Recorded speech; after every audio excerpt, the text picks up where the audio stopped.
2 0 4 6 8 9 3 নং।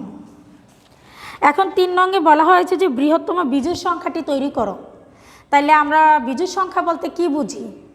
যখন একটা সংখ্যা দাঁড়ায় তখন হচ্ছে যে সংখ্যাটা শেষে বিজোড় সংখ্যা আছে তাহলে সেই সংখ্যাটি বিজোড় সংখ্যা হিসেবে বিবেচনা করা হয়।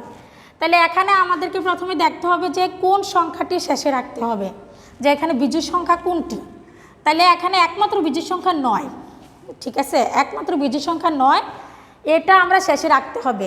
তাহলে ওইটা শেষে রাখলে বিজোড় সংখ্যা হিসাবে সংখ্যাটি বিবেচনা করা হবে। তাহলে এখন আমরা বৃহত্তম হিসাবে সর্বপ্রথমে আনব 8, তারপরে 6 4 2 0 সবশেষ 9 যেটা বিজোড় সংখ্যা। তাহলে হলো বৃহত্তম বিজোড় সংখ্যাটি হলো বৃহত্তম 8 6 4 2 0 9। এবার 4 নং।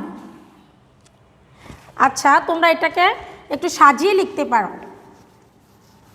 সাজিয়ে আমরা কিভাবে লিখব? হ্যাঁ, যে কথাটা আমাদেরকে এখানে চেয়েছে সেটা হচ্ছে বৃহত্তম বিজোড় সংখ্যাটি তৈরি করো। তাই লিখবা যে বৃহত্তম বিজোড় সংখ্যাটি, বৃহত্তম বিজোড় সংখ্যাটি